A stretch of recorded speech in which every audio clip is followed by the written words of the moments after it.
ಎಲ್ಲರಿಗೂ ನಮಸ್ಕಾರ. ನನ್ನ ಹೆಸರು ಡಾಕ್ಟರ್ ವರ್ಣಕ. ನನ್ನ ಯೂಟ್ಯೂಬ್ ಚಾನಲ್ಗೆ ಸ್ವಾಗತ. ಇವತ್ತಿನ ವಿಡಿಯೋದಲ್ಲಿ ಭದ್ರಾಸನ ಮಾಡೋದು ಹೇಗೆ ಅಂತ ನೋಡೋಣ. ಈ ಆಸನ ನಿಮ್ಮ ತೊಡೆ ಹಾಗೂ ಪಾದವನ್ನು ಸ್ಟ್ರೆಚ್ ಮಾಡುತ್ತೆ. ಮಂಡಿ ನೋವಿದ್ದವರು ಮತ್ತು ಪಾದಕ್ಕೆ ಇಂಜುರಿ ಆದವರು ಇದನ್ನು ಮಾಡೋದು ಬೇಡ. ಇದನ್ನು ಅಭ್ಯಾಸ ಮಾಡೋದಕ್ಕೆ ದಂಡಾಸನದಿಂದ 2 ಮಂಡಿಗಳನ್ನು ಮಡಚ್ತಾ ವಜ್ರಾಸನ ಸ್ಥಿತಿಗೆ ಬನ್ನಿ.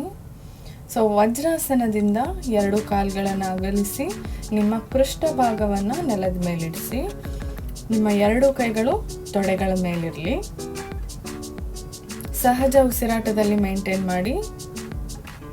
ಉಸಿರು ತಗೊಳ್ತಾ ವಾಪಸ್ ವಜ್ರಾಸನಕ್ಕೆ ಉಸಿರನ್ನ ಹೊರ ಹಾಕ್ತಾ 2 ಕಾಲುಗಳನ್ನು ಮುಂದಕ್ಕೆ ಚಾಚಿ ವಿಶ್ರಾಂತಿ. ಈ ವಿಡಿಯೋ ನಿಮಗೆ ಇಷ್ಟ ಆಗಿದ್ದಲ್ಲಿ ಲೈಕ್, ಕಾಮೆಂಟ್ ಮತ್ತು ಶೇರ್ ಮಾಡಿ. ನನ್ನ ಚಾನಲ್ಗೆ ಸಬ್ಸ್ಕ್ರೈಬ್ ಮಾಡಿ ಹಾಗೂ ನನ್ನ ಇನ್ಸ್ಟಾಗ್ರಾಮ್ ಮತ್ತು ಫೇಸ್ಬುಕ್ಕಲ್ಲಿ ಕೂಡ ಫಾಲೋ ಮಾಡಿ.